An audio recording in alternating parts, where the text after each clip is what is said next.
señores, les informo que ya no son una bola de inútiles. Son magos imperiales, hasta el día en que mueran. Maldita sea, llegamos 30 minutos tarde. Comentó Arvid Kallorn, vicepresidente del Banco Central Imperial, mientras se apresuraba hacia el monumental rascacielos que servía como sede del BCI. A su lado estaba su asistente personal, Oskar Lindgren.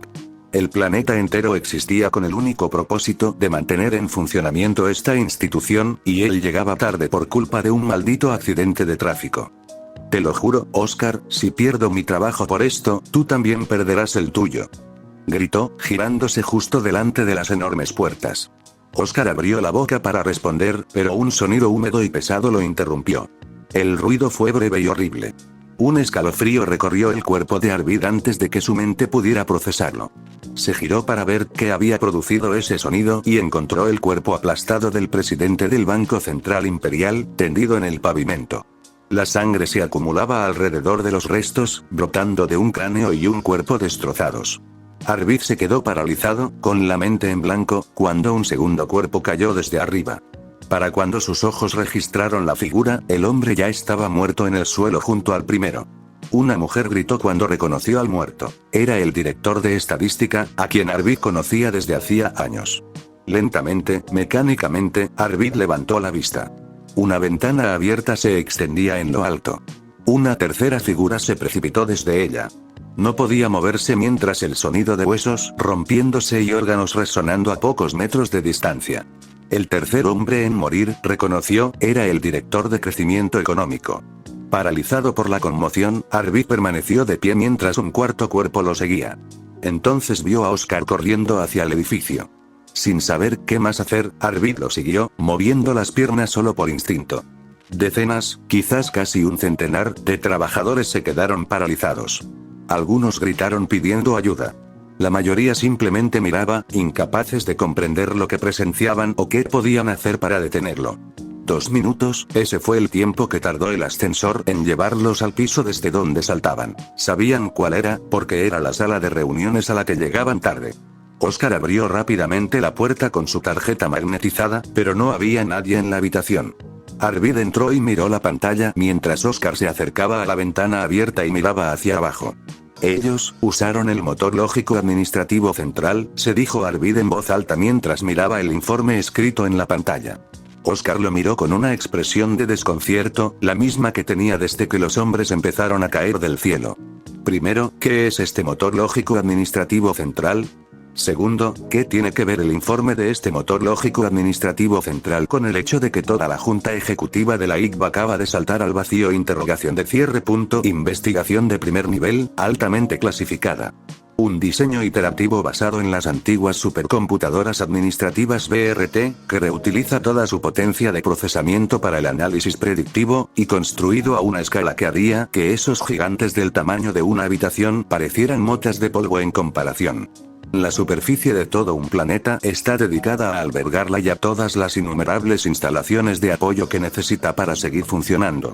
Una máquina tan precisa e infalible en sus predicciones que parece casi profética. Arvid respondió con voz temblorosa, mientras miraba el texto que aparecía en pantalla. Motor lógico de administración central, nodo de respuesta segura, redactado nivel de autorización. Aurek Prime, autoridad solicitante. Banco Central Imperial, consulta. ¿Cuáles son las probabilidades de un colapso de la civilización galáctica si la economía continúa siguiendo las tendencias proyectadas después de la apertura del mercado de valores galáctico? Respuesta. Análisis síntesis. Tras la integración de las proyecciones de apertura de mercado, las matrices de exposición crediticia, los modelos de divergencia entre producción y demanda, y los índices de inestabilidad de gobernanza posteriores a Endor, el CALE emite la siguiente determinación. Probabilidad de colapso civilizacional a escala galáctica. 72%. El colapso se define como la pérdida de un sistema económico galáctico unificado, un medio de intercambio común, una ley comercial interestelar aplicable y un mantenimiento coordinado de la infraestructura.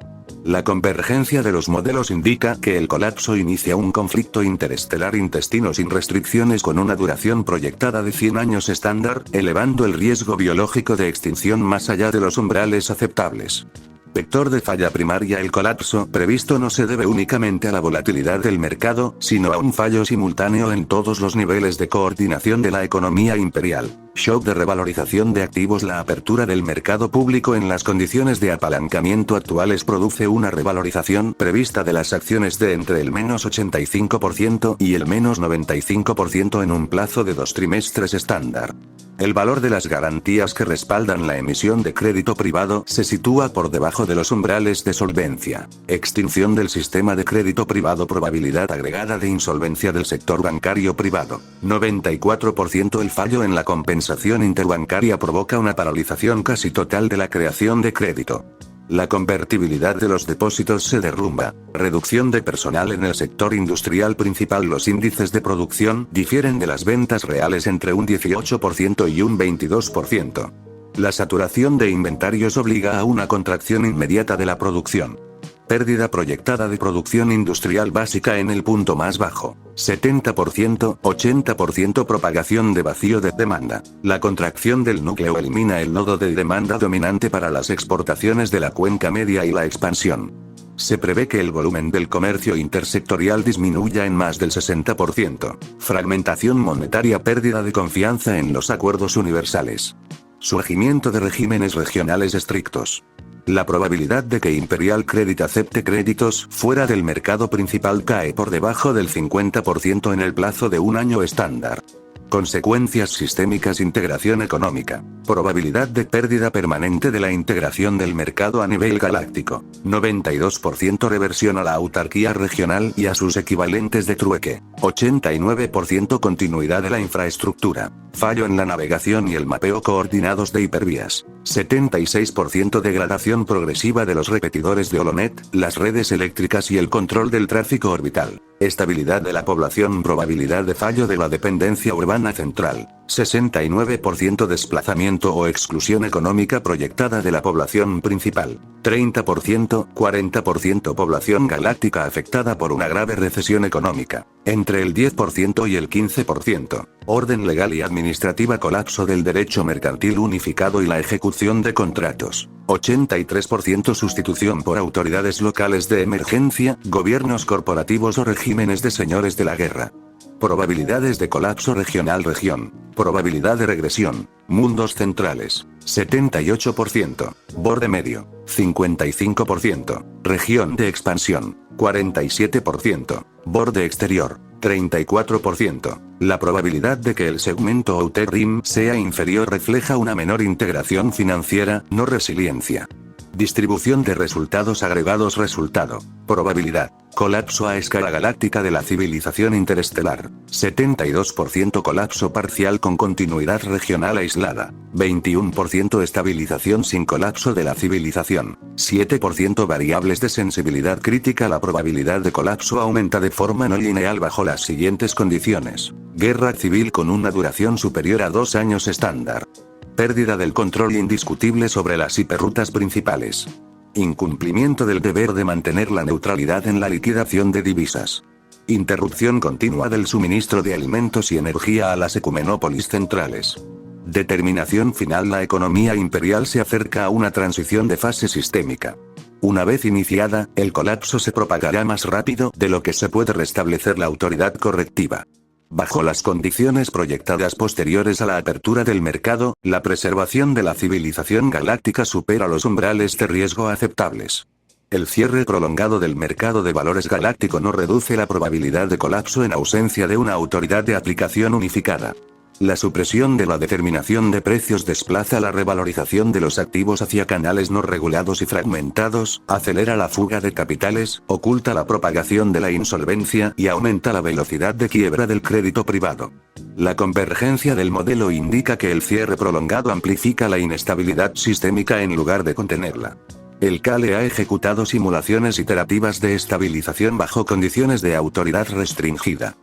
Conjunto de simulación A. Suspensión prolongada del mercado. Resultado. La probabilidad de colapso aumenta al 81%. Conjunto de simulación B. Reaperturas regionales parciales. Resultado. La probabilidad de colapso aumenta al 85%. Conjunto de simulación C. Reapertura unificada retrasada. Resultado. La probabilidad de colapso aumenta al 79%. Ninguna configuración probada bajo las restricciones políticas y financieras actuales produce una probabilidad de colapso inferior al 65%, iniciando expansión del espacio de soluciones. Error. Conjunto de restricciones incompatible con los requisitos de estabilidad. Error. Parámetros de autoridad requeridos no presentes. Error. Sistema de crédito no recuperable bajo las condiciones iniciales dadas. Error. No se encontró un equilibrio de estabilidad aceptable. Todos los futuros viables superan los umbrales de riesgo catastrófico. Reevaluación completa. La preservación de la civilización bajo las condiciones proyectadas no puede garantizarse mediante acciones económicas o administrativas. Si se quiere preservar la continuidad, la intervención debe originarse fuera de los parámetros sistémicos modelados. Recomendación. Orar. Fin de la transmisión. Oscar miró fijamente la pantalla, que mostraba lo que parecía una carta que presagiaba la perdición de la civilización misma. Apenas podía entender una palabra.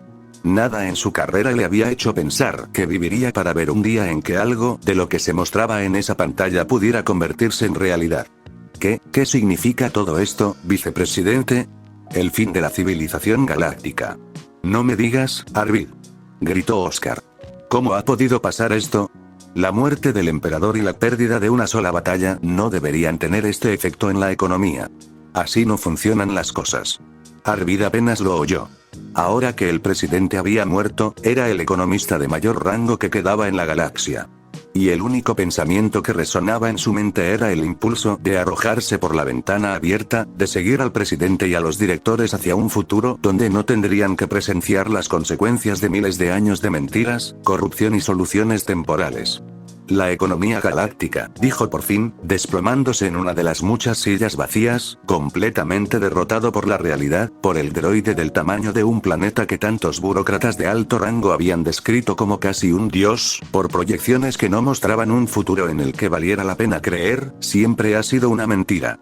¿Qué demonios se supone que significa eso, Arvid? Gritó Oscar, con la desesperación asomando en su voz. Oscar, estudiaste economía en la Universidad de Naboo. Lo recuerdo porque te pagué los gastos de viaje y la matrícula. ¿No te enseñaron allí que las economías tienen crisis cíclicas? Que el mercado se autorregula aproximadamente cada 50 años, a veces menos, a veces más.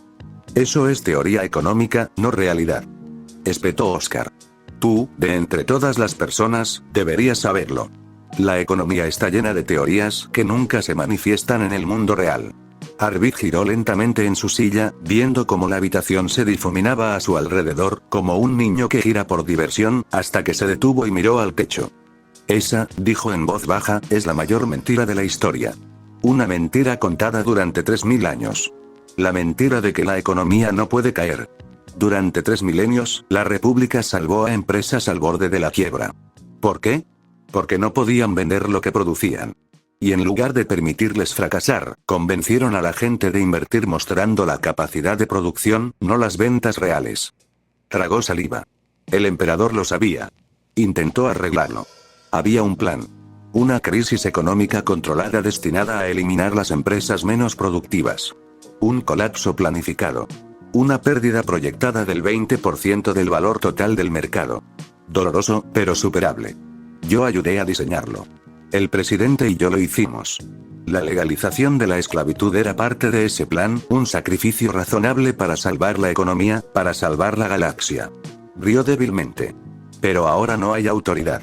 No hay confianza en el mercado. El imperio se está derrumbando, y con él, todas las mentiras que mantenían unido el sistema.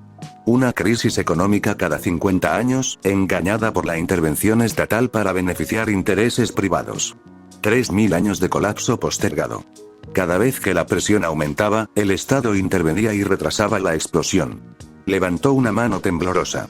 3000 años divididos entre 50. 60 crisis que nunca ocurrieron. 60 impactos evitados. Y ahora llegan todos a la vez. como una estrella de neutrones que ha estado en trayectoria de colisión durante 70 millones de años, finalmente estrellándose contra un planeta. Arvid miró a Oscar, con los ojos hundidos. 72%, dijo secamente. Esa es la probabilidad proyectada de un colapso total de la civilización galáctica. Eso no puede ser cierto.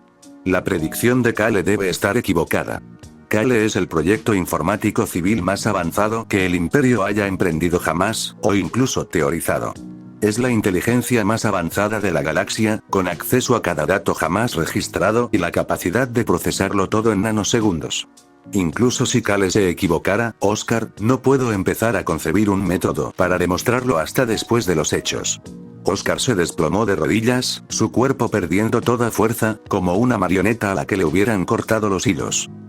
Todavía hay esperanza, dijo débilmente. Incluso si lo que dice Kale es cierto, todavía hay, un 30% de posibilidades de que la galaxia sobreviva. Más o menos, respondió Arvid, con la derrota pesada en la voz. Entonces tenemos trabajo que hacer, dijo Oscar de repente, obligándose a incorporarse. Reuniré a los jefes de departamento. Necesitamos nuevos directores y un nuevo vicepresidente. Tú te convertirás en el nuevo presidente.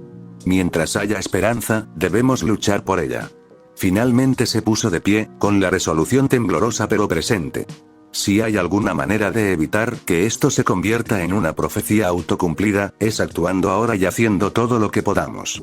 Prepara un informe para una reunión de emergencia. Encontraré a los sucesores más viables. Oscar salió corriendo de la oficina, dejando a Arvid solo con la pantalla, solo con los números, solo con el futuro. Kale, dijo Arvid en voz baja, ¿qué dios tiene la mayor probabilidad estadística de existir? Motor de lógica administrativa central, nodo de respuesta segura, redactado nivel de autorización. Aurek Prime autorización solicitante. Banco Central Imperial consulta. ¿Qué dios tiene la mayor probabilidad estadística de existir? Respuesta. La fuerza tiene una probabilidad del 13% de existir. Todas las demás entidades caen por debajo de la relevancia estadística. Corrección posterior a la respuesta. No se clasifica teológicamente como un dios, sino como una entidad metafísica con voluntad, comparable a cómo ciertos sectores de la sociedad describen a la madre naturaleza. Arvid se levantó lentamente, caminó hacia un armario y lo abrió, revelando una botella de alcohol milagrosamente intacta. La tomó y bebió directamente de la botella, abandonando cualquier pretensión de cortesía. Cuando el ardor en su garganta se volvió insoportable, se detuvo y volvió a mirar la pantalla. «Kale», preguntó en voz baja, «¿cómo se reza a la fuerza?» La corbeta Suyustana, el desvalido la nave, se desplazaba por el espacio con los propulsores apagados, moviéndose a velocidad mínima. La nave dominaba una colonia Suyustana, parte de la flota nacional Suyustana, cuya única misión era alertar a la flota principal en caso de una incursión imperial. El capitán bebía café mientras observaba la transmisión holográfica. Mon Mothma, junto con otros, incluido el recién nombrado líder de Suyust, firmaba la declaración de la nueva república. ¿Está preocupado, capitán?, preguntó el comandante deteniéndose justo detrás de él. La mayoría de la tripulación también observaba la transmisión.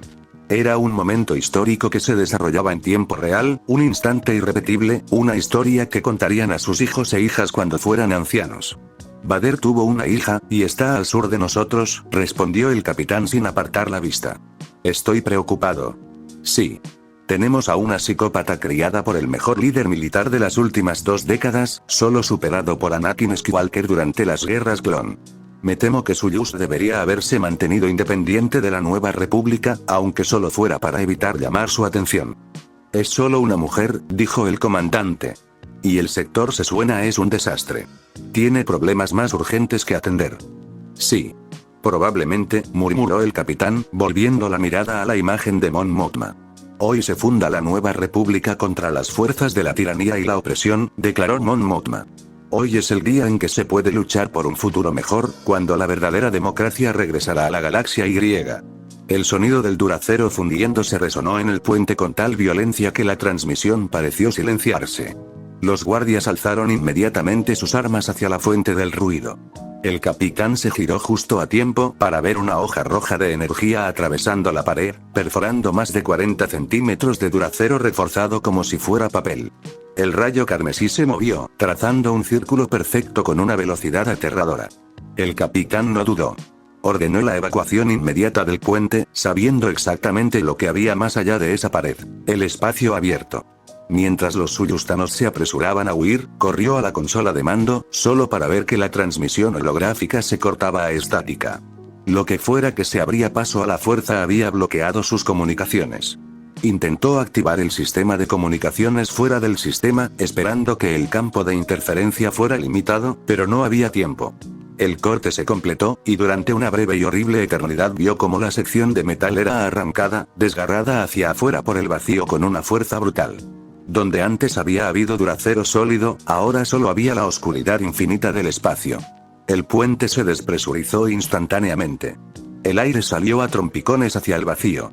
Consolas, equipos sueltos y cuerpos fueron arrastrados hacia la abertura. El capitán luchó por aferrarse, los dedos resbalaban, los músculos se esforzaban en vano.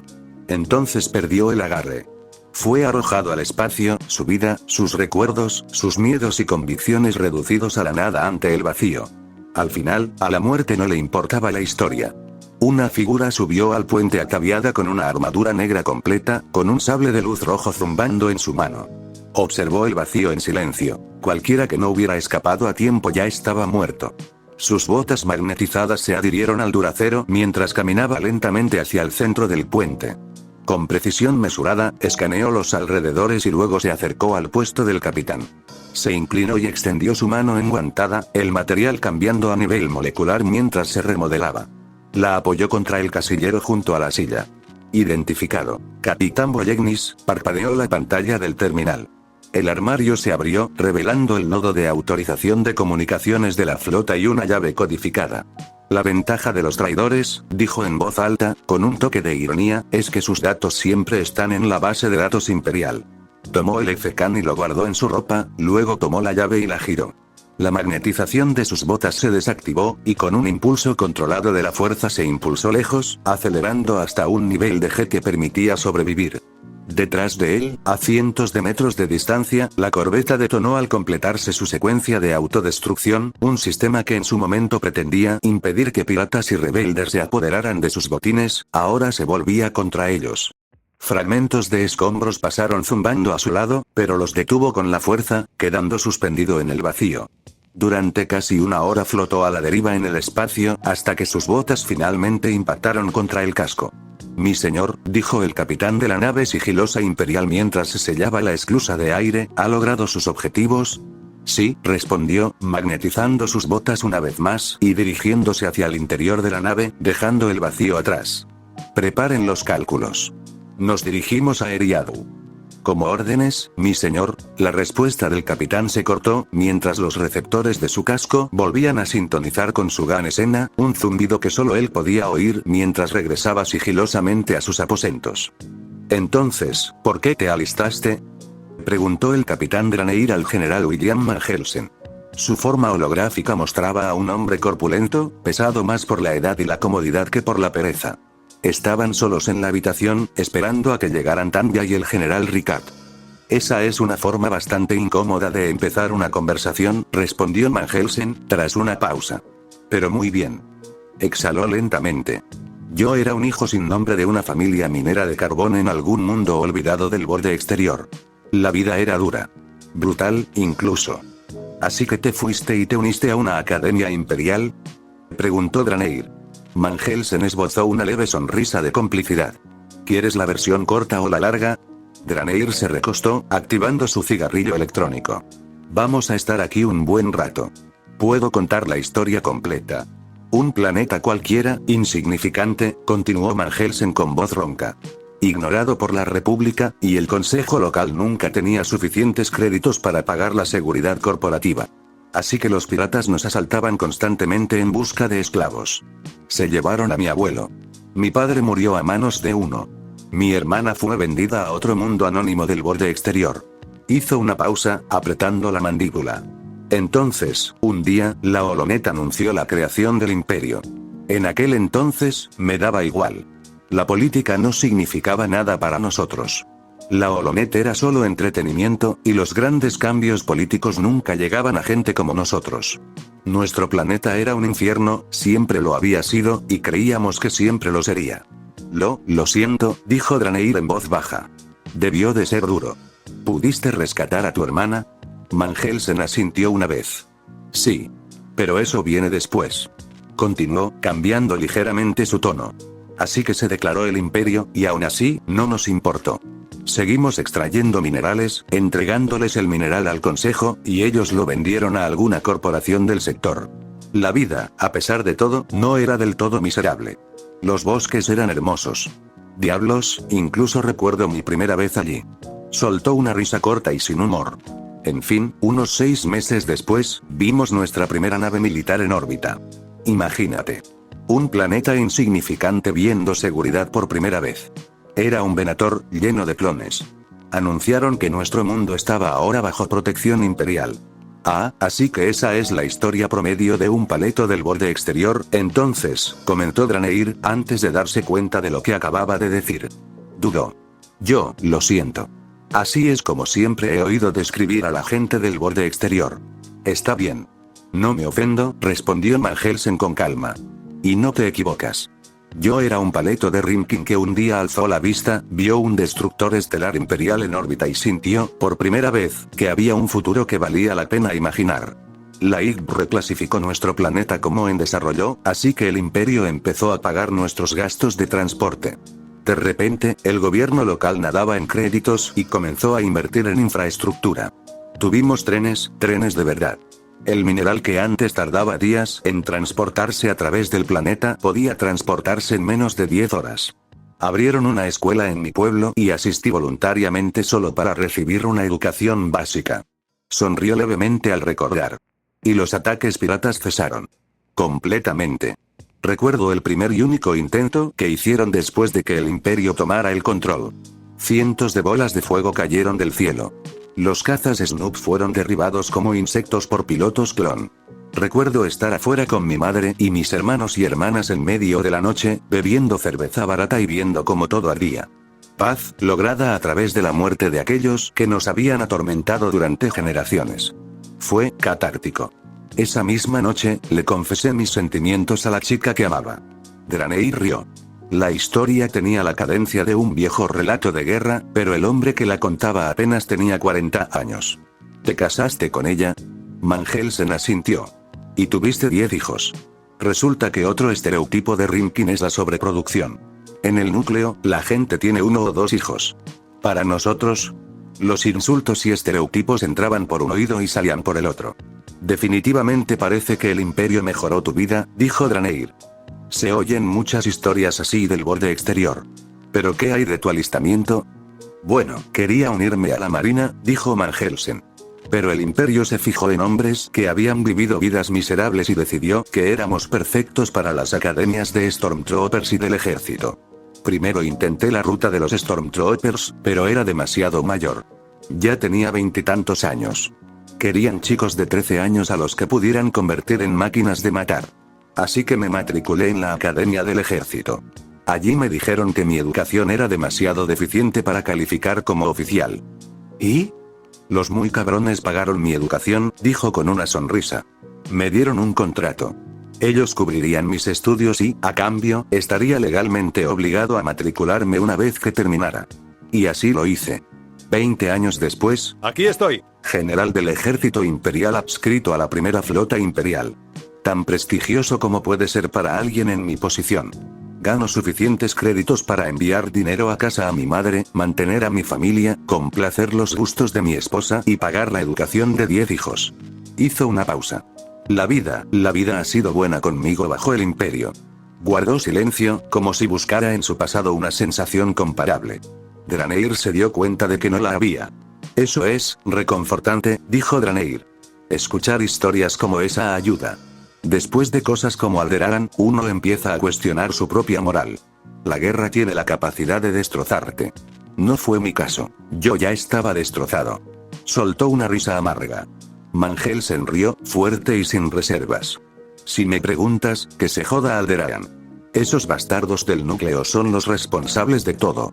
¿Sabes lo que dicen la mayoría de los Rimkin que he conocido sobre Alderaan? Que no han destruido suficientes mundos del núcleo. Su risa rozó la manía. Nos oprimieron durante miles de años. Ahora sufren junto a nosotros. Eso me indica que aún queda algo de justicia en nuestra galaxia. Las puertas de la sala de conferencias se abrieron y Draneir escondió su cigarrillo electrónico cuando Tanya entró, con expresión abiertamente furiosa, acompañada por el general Ricard. Tomó asiento sin ceremonias, y Ricard se colocó cerca de ella. El silencio que siguió fue abrupto y opresivo, de esos incómodos que recuerdan la frase "la paz antes de la tormenta". ¿Creen que debería quedarme en Eriadu mientras mi flota se enfrenta a los Suyustanos? Preguntó. Su voz era cortante, teñida de ira. En otro contexto, podría haber sonado casi juvenil. Aquí, viniendo de la hija de Lord Vader, era todo lo contrario. Draneir y Mangelsen intercambiaron una breve mirada, mezcla de confusión e inquietud. Ahora estaba claro que la conversación privada entre Tanya y Ricard se había centrado en su seguridad personal, una preocupación que, sin necesidad de que ninguno de los dos la expresara en voz alta, se había vuelto imposible de ignorar. Después de todo, ella era la última Vader. Podría ser peligroso, dijo Draneir con cautela, bajando la voz como si el volumen por sí solo pudiera provocarla aún más. Un campo de batalla siempre es impredecible. La muerte llega de formas que nadie anticipa. La pérdida de la única hija de Vader sería catastrófica, desde un punto de vista racional. Y, desde un punto de vista irracional, añadió tras una pausa, no quiero que mueras. Creo que deberíamos empezar a tomarnos tu seguridad personal mucho más en serio, mi señora. Si creyera que puedo morir en una batalla contra la flota suyustana, respondió Tanya con frialdad, no iría, capitán Draneir. Uno no elige cuando muere, dijo Mangelsen con tono firme pero sereno. Simplemente sucede. Si fuera de otra manera, el emperador y Lord Vader no habrían caído sobre la estrella de la muerte. Existen amenazas creíbles para tu vida, y creo que son necesarias medidas adicionales para garantizar tu supervivencia, incluyendo mantenerte alejada de los campos de batalla. Bueno, me alegra ver que todos aquí creen que mi seguridad es importante. Sin embargo, todos ustedes ignoran que he sido la comodoro de la segunda flotilla durante 5 años y que estoy más que segura de que mi enfoque estratégico y táctico para esta batalla, junto con el poder de un superdestructor estelar completo, me brindaría seguridad mediante la aniquilación del enemigo. Ricard, Mangelsen y Draneir intercambiaron miradas. Ella no era Vader, pero llevaba su espíritu. Quizás, sugirió Mangelsen con cautela, si dejaras algunos descendientes, para asegurar que, si ocurriera lo peor, la dinastía Vader no se extinguiera. Oh. Tanya lo miró, luego a Draneir y Ricard, quienes, en su silencio, parecieron dar su apoyo tácito a la idea. Así que lo que sugieres es que abra las piernas a cualquier hombre que pase para tener descendencia, que me usen como herramienta de reproducción para asegurar la supervivencia de la dinastía. Empezó a continuar, elevando la voz, pero se detuvo, mordiéndose el labio. Su mano se crispó como si fuera a golpear la mesa, pero se contuvo. Soy un individuo. Tengo autoridad absoluta sobre mi propio cuerpo, y soy la única que tiene voz y voto en ese asunto. No me obligarán a quedar embarazada por las necesidades políticas de nadie. ¿Entendido? Eso complica el asunto, mi señora, intentó decir Ricard. Todos tenemos que hacer sacrificios por el bien común del imperio. No veo cómo tu paranoia, o tus propuestas de respuesta a esa paranoia, tienen algo que ver con el bien común del imperio, respondió Tanya con rencor en la boca. ¿No ves, mi señora, que el emperador cometió el mismo error, y ahora nos encontramos sin salida? Intentó convencerla Ricard. Imagina tu muerte y las consecuencias que podría acarrear. Incluso Vader sabía que moriría algún día y se preparó para ello. No sigas el error del emperador, cuando tu padre no lo cometió. Intentaba convencerla con todas sus fuerzas, con la voz teñida de desesperación. Parecía como si ya estuviera presenciando un segundo Endor, y peor aún, un futuro en el que los vaderistas se quedarán sin nadie a quien seguir ni proteger. Si ella no hubiera existido, ya serían súbditos de pequeños caudillos regionales, hombres deseosos de convertir partes del imperio en feudos personales. Tanya no era simplemente una líder para ellos, era un faro de continuidad y propósito en una galaxia que se sumía en la oscuridad, y ese faro se negaba a ser protegido. Quizás haya una alternativa, sugirió Draneir con cautela. En el núcleo, es común que las mujeres adineradas congelen sus óvulos y una dinastía pierde a varios de sus miembros y su continuidad corre peligro. Podría ser una alternativa viable. Respetaría tu autonomía, Tanya. Mangelsen y Ricard mostraron una preocupación visible por el hecho de que Draneir usara su nombre tan directamente, pero ninguno objetó. En ese momento, estaban dispuestos a aceptar cualquier cosa que pudiera preservar la dinastía si ocurría lo peor. ¿No se suele considerar menos legítimos a los niños incubados por las élites?, preguntó Tanya. Parecía mucho más dispuesta a considerar esto que cualquiera de las propuestas anteriores. Eso es una tontería del núcleo, respondió Van Helsing sin rodeos. No puedo darte una opinión académica informada, pero dudo que a alguien en el borde exterior le importe un comino. Un Vader es un Vader. Nacido de un útero o criado en un tanque, no hay diferencia. Miró a Ricard y Draneir. Pero tal vez las ratas del núcleo puedan darnos alguna idea. Tanya arqueó una ceja ante el insulto, pero las otras dos no mostraron ninguna reacción, así que optó por no responder. Si es la única manera, dijo Ricard por fin, con tono derrotado. Nos opondremos a cualquier intento de tacharlo de ilegítimo. Al fin y al cabo, ya es una práctica entre las élites. Podemos encontrar aliados dispuestos a normalizarlo. Como siempre, añadió Draneir en voz baja, se considera inmoral o ilegal hasta que las élites decidan que es útil. Apoyó la mano en la mesa y miró a Tanya. Si esto te parece aceptable, probablemente sea el mejor compromiso. Tanya apoyó la mano en su capa mientras acariciaba la tela lentamente, con una expresión indescifrable mientras observaba a los hombres frente a ella con ojos fríos y calculados. El silencio se prolongó más de lo que cualquiera de ellos podía soportar. ¿Cómo funciona el proceso?, preguntó finalmente. Ninguno tenía respuesta. Tanya exhaló, el cansancio se notaba en su voz. Entonces, una pregunta para mi médico personal. Se enderezó. Preparad todo en mi ausencia. Nos movemos hacia el borde del sector Suyust. Mi trampa nos hará ganar esta batalla y demostrará que todos estáis equivocados. Se puso de pie y se dio la vuelta, su capa se agitó bruscamente al salir de la cámara. Es preocupante, murmuró Ricard una vez que se hubo ido. Su falta de instinto de supervivencia. Si la perdemos, los vaderistas se convertirían en los perritos falderos del caudillo más cercano, medio competente, terminó Van Helsing con gravedad. En el peor de los casos, la drogamos y la sacamos de la batalla. Perder una batalla es malo. Perder a nuestra gobernante es peor. Eso suena a traición, dijo Draneir con cautela. Prefiero pensar que es ser lo suficientemente leal como para salvar a alguien de una mala decisión, respondió Ricard, dirigiéndose ya hacia la salida. En la cámara solo quedaban Draneir y el holograma de Van Helsing. A veces, dijo Van Helsing, debemos hacer cosas que parezcan traición si sirven al bien común. Adiós, rata de núcleo. Adiós, Rinkin, respondió Draneir mientras el holograma desaparecía. Segundos después, sacó su cigarrillo electrónico y dio una calada lenta. Últimamente, murmuró para sí mismo, siento que la vida ha sido una calamidad tras otra, estallando a la vista. Isaac caminó rápidamente por el pasillo, rodeada por su personal de la inteligencia imperial. Parecía ligeramente disgustada mientras los hombres a su alrededor se esforzaban por anticipar sus necesidades, hablando rápido para seguirle el ritmo. Varios agentes se han revelado, informó uno de ellos, con la respiración ligeramente entrecortada. Algunos se han aliado con señores de la guerra locales, otros han establecido ramas independientes. Poco podemos hacer al respecto por ahora, respondió Isaac con frialdad. ¿Seguimos controlando el núcleo? Sí, señora. Lo despidió con un gesto de la mano. Los recursos eran limitados y no los desperdiciaría en perseguir traidores. Mientras el núcleo permaneciera bajo control, el resto podía esperar. Volvería a ellos cuando el equilibrio de poder se estabilizara. Hasta ahora, no hemos encontrado parientes supervivientes de Palpatine, continuó otro oficial. Por lo que sabemos, su harén personal no tuvo hijos. Capturen y torturen a las mujeres del harén, dijo Isaac sin dudarlo. Quiero saber si hay algún descendiente renegado de Palpatine en algún lugar de la galaxia.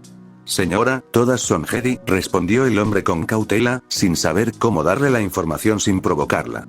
Se detuvo en seco y extendió la mano. Él le entregó inmediatamente su tableta de datos. Leyó el informe en silencio, con el ceño fruncido.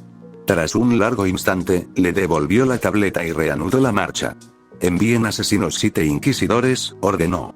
Quiero que los capturen vivos. La resistencia es irrelevante.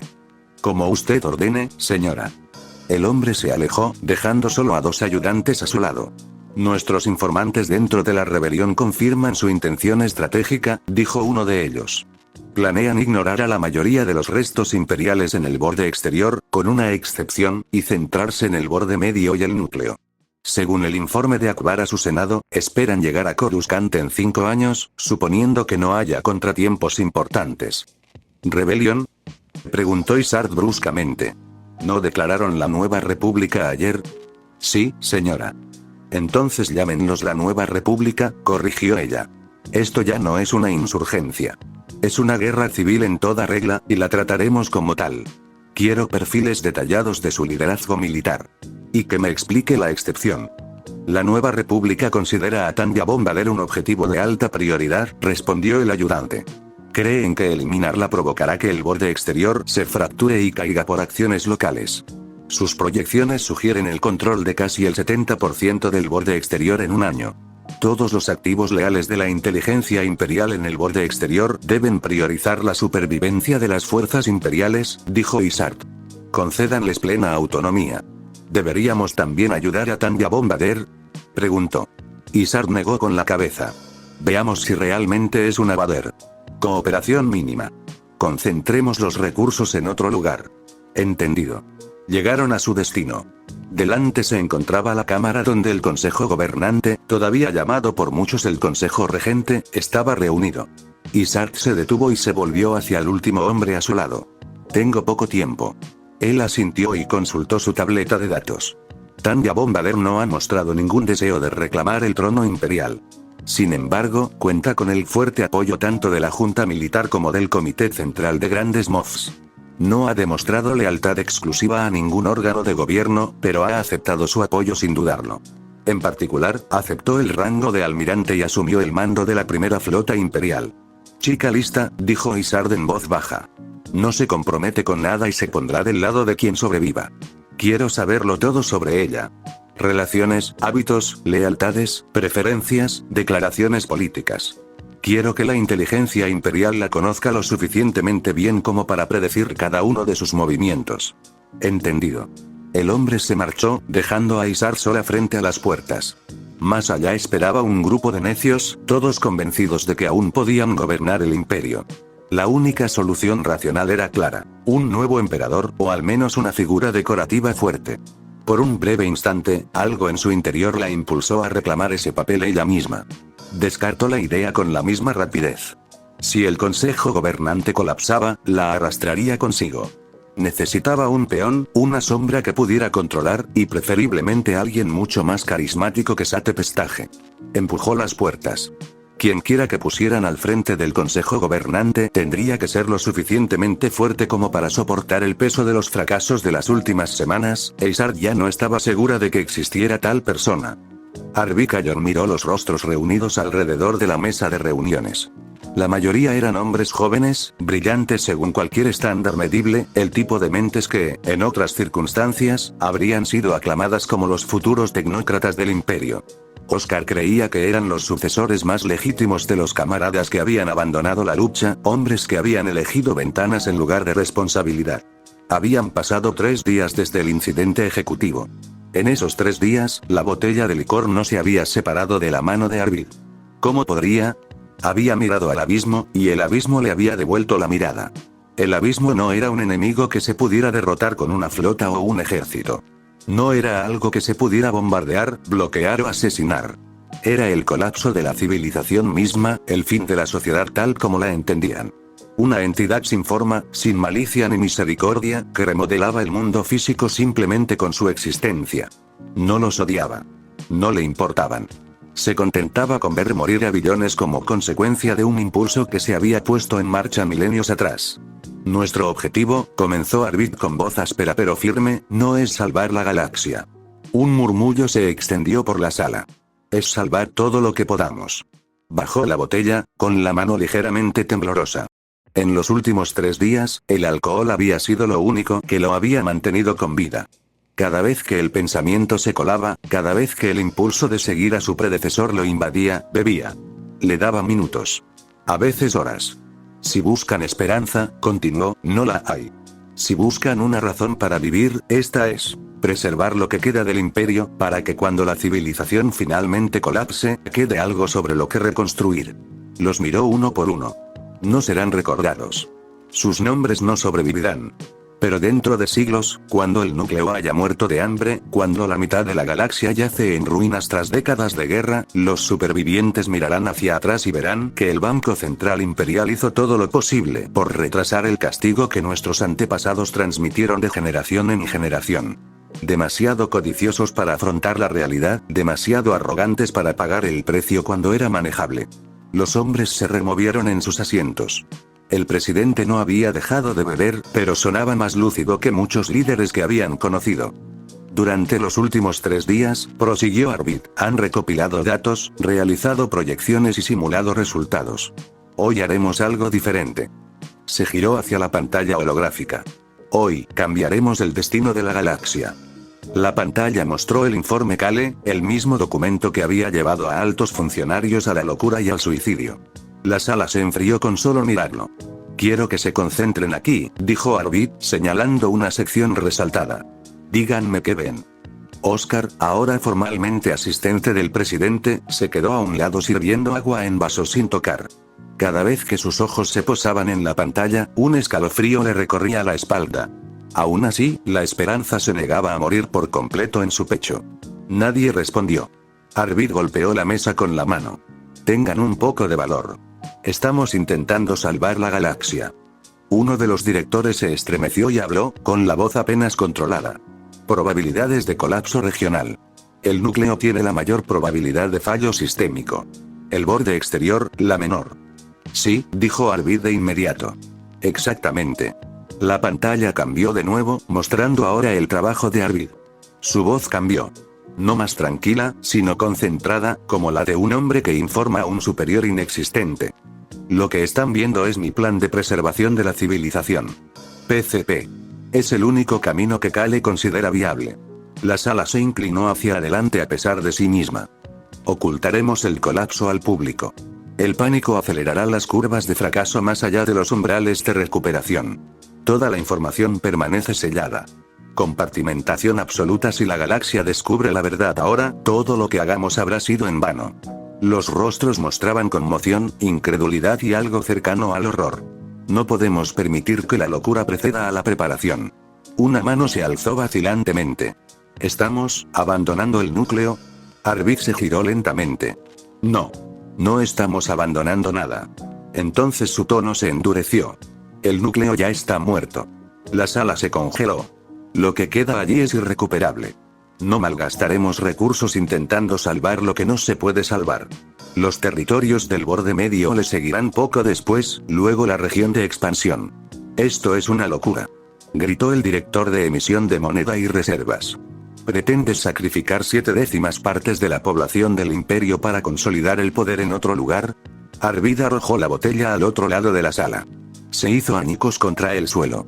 La locura era ponerte a cargo de la estabilidad monetaria, rugió. Esto no es una democracia. Este es el Banco Central Imperial, y yo soy el presidente. Silencio. Este plan no es opcional. Kale confirma que reducirá la probabilidad de colapso del borde exterior a aproximadamente un 20%.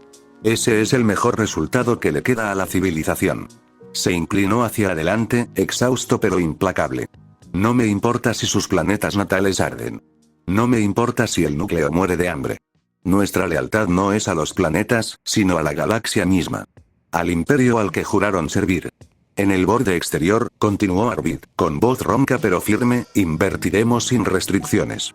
Cualquier caudillo que aún sea leal al imperio, cualquier autoridad civil o militar con control real, cualquier estructura capaz de imponer el orden, recibirá todos los recursos que necesite. Señaló enérgicamente la pantalla, que ahora mostraba proyecciones superpuestas. Producción de astilleros, rendimiento industrial, curvas de desplazamiento de población. Financiaremos flotas. Financiaremos astilleros. Industrializaremos mundos que nunca han visto una fábrica en su historia. Forzaremos la autarquía donde el comercio inevitablemente fracasará. El borde exterior se volverá autosuficiente o morirá, y nos aseguraremos de que sobreviva. El director de inversiones estratégicas tragó saliva con dificultad. Esto significa una redirección total del capital, dijo con cuidado. Los mercados del núcleo son irrelevantes, espetó Arvid. La especulación, los derivados, la circulación de crédito interestelar, las finanzas de lujo. Todo eso muere con el núcleo. Lo que importa ahora es el acero, la comida, el combustible y las naves. Se giró, caminando lentamente detrás de las sillas. Esta guerra no terminará en 5 años. No terminará en 10. Durará un siglo. Y cuando finalmente llegue la paz, la galaxia recordará el borde exterior como el lugar de nacimiento del próximo imperio. Se detuvo, dándoles la espalda. Porque nosotros lo hizo posible. Porque el Banco Central Imperial eligió quemarse vivo para que algo más pudiera vivir. La sala quedó en silencio. Nadie lo interrumpió ahora. Apoyaremos a cualquier sucesor imperial capaz de imponer estabilidad. Ya no nos importa la ideología. El orden es la ideología. La supervivencia es la doctrina. Un hombre al fondo levantó la mano lentamente, como si temiera ser notado. ¿Sí? Dijo Arvid secamente. ¿A quién? Preguntó el director de despeje y asentamiento interestelar. ¿Estamos apoyando? Arvid volvió a la pantalla y desplazó una lista de perfiles, cada uno un potencial futuro tirano, salvador o carnicero. Nuestras inversiones iniciales más seguras, dijo, son Tanya Bombarder y Ardus Kaine. Ambos poseen legitimidad, capacidad militar y lealtad regional. Recibirán financiación prioritaria. Varias cabezas asintieron. Esos nombres ya eran conocidos. También estoy considerando el sector mandaloriano, continuó Arvid. Fuerte cultura marcial, potencial industrial, cohesión social. Moff Gideon actualmente controla Mandalore. Es desagradable, pero estable. La estabilidad importa más que la moralidad ahora. Hizo una pausa, desplazándose más. Xin y Traun también, aunque no esté en el borde exterior. Algunos directores intercambiaron miradas. Los financiaremos a todos, dijo Arvid. A cualquiera capaz de controlar territorio y hacer cumplir la continuidad imperial en el borde exterior. No estamos eligiendo a un futuro emperador. Estamos sembrando semillas y dejando que la historia decida cuál sobrevive. La tensión en la sala disminuyó un poco. Eran burócratas, no reyes. Su deber no era decidir quién gobernaba, sino solo ejecutar políticas. El director de Autoridad Legal y Cumplimiento Monetario se aclaró la garganta. Por cierto, dijo con cautela, ¿quién es exactamente Traun? Arvid no respondió de inmediato. Miró el nombre en la pantalla más tiempo que los demás. Una probabilidad, dijo finalmente. Una que no puedo explicar más, por decreto del propio emperador, hay una razón por la que se mantiene fuera de los registros. Se apartó de la pantalla, el cansancio finalmente lo venció. Esta reunión se levanta. Comience las reasignaciones de inmediato. Quiero que se redacten marcos de emergencia en 12 horas. Cualquiera que filtre este plan será tratado como un traidor. Los directores se pusieron de pie lentamente, algunos pálidos, otros conmocionados, otros con expresión sombría. Mientras salían, Arvid se quedó solo, mirando la proyección de una galaxia que ya agonizaba. Tomó una botella nueva de la mesa, la desenroscó y bebió. Perdóname, murmuró para sí mismo. Estoy haciendo lo mejor que puedo. Las lágrimas comenzaron a acumularse en sus ojos. Sin ceremonia alguna, cayó de rodillas y rompió a llorar, como un niño pequeño que acaba de perder a sus padres. Tanya miró al vacío que se extendía ante ella mientras se desabrochaba el uniforme y se remangaba la camisa, dejando al descubierto 2 dedos de la pálida carne de su vientre. Algunos miembros de la tripulación del puente la miraron de reojo cuando creyeron que no los veía, mientras ella se inyectaba las hormonas con calma. «Malditos Draneir», murmuró mientras se bajaba la camisa y se abrochaba el uniforme de nuevo. A 3 sistemas de distancia, un pequeño destacamento de su flota asaltaba las rutas comerciales de Suyustan mientras el resto de sus fuerzas esperaba en silencio. Llevaba varios días tomando las hormonas, y la vida se había vuelto notablemente más difícil por su culpa. Su estado de ánimo era inestable, su paciencia más escasa, su cuerpo más exigente. Pero no importaba, las hormonas eran el primer paso para extraer sus óvulos. Negarse nunca había sido una opción. Sabía muy bien que su poder residía en la disposición de los leales a Vader a aceptar su autoridad. Al menos habían buscado un compromiso. Aunque la enfureciera, era mejor que la alternativa. Aún así, el incidente le dejó un sabor amargo. Un recordatorio de que su autoridad era algo que debía negociar, no algo que se le otorgaba libremente. Por muy leales que fueran esos hombres, no les importaba ella como persona, solo el nombre que llevaba. La sombra que la envolvía. Se preguntó, no por primera vez, qué pasaría si alguna vez descubrían que era adoptada, no de sangre. La idea la incomodaba. ¿Debería alterar su ADN para parecerse al de Vader? ¿Era eso siquiera posible? Esta galaxia, a pesar de su brutalidad ocasional y su tecnología rudimentaria, poseía tecnología mucho más allá de lo que una vez había creído imaginable. Lady Tanya, dijo uno de los oficiales del puente, llamando su atención. Ella se volvió hacia él. ¿Han caído los suyustanos en la trampa? No, mi señora. Sin embargo, una nave sigilosa de la inteligencia imperial se acerca. Nos han contactado y solicitan permiso para atracar y reunirse con usted personalmente. Espero que se refieran a venir aquí, respondió Tanya secamente. No voy a poner un pie en una nave de inteligencia clandestina. El oficial asintió. Desean reunirse con usted en el puente. Bien. Concédales permiso para atracar. Esperó. A pesar de todo, solía preferir tratar con el ISB. Conspiraban menos entre ellos. La inteligencia imperial, a pesar de su eficiencia, tenía la costumbre de matar imperiales y rebeldes por igual. Varios minutos después, casi media hora, el líder de la nave sigilosa entró en el puente. Los ojos de Tanya se abrieron ligeramente. El hombre era alto, casi tan alto como su padre, vestido con una armadura negra bajo una capa oscura. Llevaba el casco bajo el brazo, dejando ver unos cansados ojos azul oscuro y el cabello castaño despeinado. El cansancio solo lo hacía parecer más peligroso. Se inclinó ante ella sin vacilación ni ironía. Conocer a la hija de uno de mis maestros es un gran honor, dijo el asesino Sith con calma. Me llamo Azriel. Asesino Sith, adscrito a la misión independiente de inteligencia imperial de Suyusta, operaciones especiales. ¿Debería presentarme? Con todo este trato, creo que sería mejor que alguien más lo hiciera por mí. Tanya rió suavemente. Azriel compartió la risa, aunque tímidamente, ocultándola tras su mano. Todos los asesinos Sith eran impecablemente educados, más cercanos en modales a la nobleza que a la brutal caricatura que la mayoría imaginaba al oír el título. No es necesario, mi señora, respondió Azriel. Tanya Bombarder, almirante de la primera flota imperial y comandante encargada de la reconquista del sector Sesuena. Cualquier información que pueda ofrecerme sobre usted, ya la poseo. Entonces me alegra que estemos del mismo lado en este conflicto, dijo ella, sonriendo y suavizando conscientemente su expresión. No sabría decir por qué se molestó. Las hormonas ciertamente no le ayudaban a juzgar. Aún así, continuó, cruzando los brazos, supongo que no cruzó medio sector solo para encontrarse conmigo.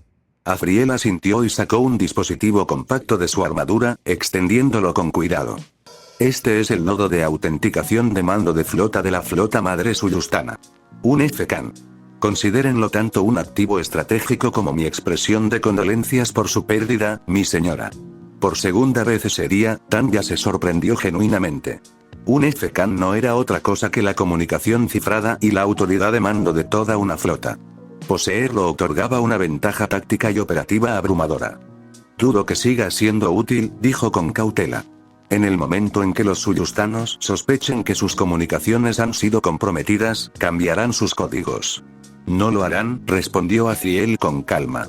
Me aseguré de que la nave que lo transportaba se autodestruyera bajo la apariencia de un protocolo anticaptura estándar. Los suyustanos han luchado contra piratas durante siglos. Creen en sus procedimientos. Desafortunadamente para ellos, esos mismos procedimientos los hacen predecibles. Por un breve instante, algo parecido a la satisfacción cruzó su rostro cansado. Tanya se giró ligeramente hacia el puente de mando y dio una orden silenciosa a la sección de guerra de datos. El oficial superior de señales se levantó de inmediato, se acercó a Azriel con visible respeto, aceptó el dispositivo y regresó casi corriendo a su consola. Pasaron los minutos en un tenso silencio. Azriel evitaba el contacto visual, su mirada vagaba por el puente como si no pudiera fijarse en ningún punto. Aquel comportamiento la irritaba, aunque no dijo nada. Finalmente, la voz del oficial rompió la tensión, resonando por todo el puente. Estamos seguros, mi señora. El FCAN es auténtico. La integridad del cifrado está intacta. No hay evidencia de manipulación ni de protocolos de señuelo. Tanya exhaló lentamente. Bien hecho, dijo. Luego se volvió hacia Azriel, con una expresión más fría y cortante. Me acabas de entregar la flota de Suyustan. ¿Qué quieres a cambio? ¿Por qué querría algo a cambio? Respondió él. Porque solo he conocido a 2 personas que me dieron algo sin esperar nada a cambio. Azriel mostró un destello de diversión. Entonces deberías valorar a esos amigos. Están muertos, respondió ella con frialdad, interrumpiéndolo sin pensarlo 2 veces. Lo siento. Pero eso no viene al caso. La verdad es, que deseo servirla, mi señora. Esa es una respuesta muy conveniente, viniendo de una agente de la inteligencia imperial. Isane Isard, como su reputación indica, está loca, dijo Aziel con calma. Soy un hombre en busca de autonomía y comprensión. Creo que podría encontrar ambas a su servicio, mi señora. Tanya arqueó una ceja y luego esbozó una leve sonrisa. Si demuestra ser útil, dijo, puede considerar su petición cumplida. Y le aseguro que encontraré un excelente uso para sus servicios. El almirante Corin Tabel se encontraba en el centro del puente de mando de la Flota Nacional de Suyusta, con las manos entrelazadas a la espalda, mientras la pantalla táctica giraba lentamente ante él. Las rutas comerciales brillaban en el holograma, varias de ellas marcadas en rojo, pulsando débilmente con cada actualización. Informe, ordenó. Un oficial subalterno dio un paso al frente.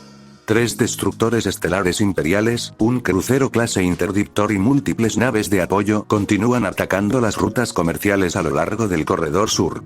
Las pérdidas económicas ya se miden en billones. Atacan al azar y luego se retiran al mismo sistema, dijo Tabel, con la voz tensa por la irritación. ¿Han determinado los exploradores si provienen de nuestro sector o de se suena? No, almirante. Hemos enviado unidades de reconocimiento al sistema al que se retiran después de cada incursión. Allí no hay nada excepto una estación de reabastecimiento imperial. Eso, por sí solo, no tiene mucho sentido. Los destructores estelares imperiales se reabastecen en ciclos de varios años, no después de breves enfrentamientos con naves civiles. Los ojos de Tabel se entrecerraron. ¿Existe algún indicio de que estén llevando a cabo operaciones de corso? El oficial subalterno consultó su tableta de datos, desplazándose rápidamente. Tras un instante, asintió. Sí, almirante. Sus objetivos son principalmente transportes de combustible y gas. La carga que sobrevive al ataque inicial es confiscada en lugar de destruida. Parece que podrían estar acumulando recursos. Posiblemente en preparación para una ofensiva mayor. ¿O nos están tendiendo una trampa?, respondió Tabel en voz baja, con la mirada perdida en las estrellas más allá de la ventana del puente. Los oficiales imperiales prefieren las victorias decisivas y las demostraciones de fuerza. No se detienen en incursiones menores sin un propósito. Esta operación solo ha durado unos días. Se enderezó. Esperaremos 2 días más. Si se trata de un intento imperial de atraer a la flota nacional, se retirarán antes de que termine la semana. Informen a todos los capitanes y comodores. Sé que muchos querrán proteger a nuestra gente, pero no podemos comprometer nuestros recursos de forma imprudente. La primera flota de la Nueva República se acerca y los imperiales están nerviosos. Entendido, almirante, dijo el oficial subalterno, ofreciendo un saludo militar impecable antes de darse la vuelta y abandonar el puente. La flota suyustana se acercaba al planeta Mayón, la estación de abastecimiento del imperio. El almirante había dado órdenes claras. La estación debía ser capturada y la flota imperial corsaria destruida. El comodoro Reyok Vante observó su flota. Naves de fabricación casera, una cuarta parte de la flota nacional, reunidas para dar muerte a los imperiales que habían masacrado a tantos de su pueblo. Todos los suyustanos presentes querían ver aniquilada a esta fuerza imperial. Confirmado, la flota imperial se prepara para el combate. Los pozos gravitatorios del interdictor están activos. El viaje hiperespacial es imposible, informó el oficial de sensores desde el puente. ¿Acaso son estúpidos?, se burló Vante. Deberían ser ellos los que saltaran al hiperespacio, no nosotros. Se rió con brusquedad. Adelante. Mantengan la formación. Quiero todos los cazas y bombarderos en el espacio, ahora mismo. Sí, Comodoro. Gritó la tripulación del puente al unísono. Mientras la flota avanzaba, los portaaviones suyustanos desplegaban cazas y bombarderos como si les fuera la vida en ello. Su nave insignia, un crucero pesado, superior en masa a un destructor estelar imperial, lideraba el ataque, mientras que corbetas y fragatas formaban una pantalla de flanqueo. La batalla comenzó 1 hora después. Los destructores estelares imperiales abrieron fuego con sus enormes turboláseres, incluso el interdictor se unió al combate. El vacío estalló en color, fuego esmeralda y carmesí atravesando la extensión oscura como un festival violento. ¿Por qué el interdictor está atacando?, preguntó Vante, frunciendo el ceño. ¿Están desesperados, o son incompetentes? No podía comprender el razonamiento imperial, quizás esa era toda su fuerza. Quizás pretendían vender sus vidas a un precio muy alto. Los imperiales están bloqueando las comunicaciones fuera del sistema. Hemos perdido la comunicación más allá del sistema, gritó un oficial. Vante supuso que era consecuencia de los pozos gravitatorios. ¿Deberíamos concentrar el fuego en el interdictor?, preguntó uno de los capitanes. ¿Y darles la oportunidad de huir?, espetó Vante. Han cortado su propia ruta de escape. Concéntrense en los destructores estelares. Siguieron minutos de brutal combate. Ninguno de los bandos logró superioridad en cazas o bombarderos. Cada bombardeo suyustano terminaba en cascos destrozados a la deriva en el espacio. Una flota está emergiendo del hiperespacio, gritó el oficial de sensores. ¿Qué?, ladró Vante. Eso es imposible, los pozos gravitatorios siguen activos. Entonces la realidad se convirtió en pesadilla. Sobre la flota suyustana, más de 40 destructores estelares imperiales irrumpieron en el espacio real, acompañados por un superdestructor estelar clase Bellator. Cientos de corbetas y fragatas imperiales los siguieron, rodeando al gigante como aves de rapiña. Por la fuerza, susurró Vante. La flota imperial abrió fuego. El espacio sobre la formación suyustana se convirtió en un infierno de luz verde y aniquilación.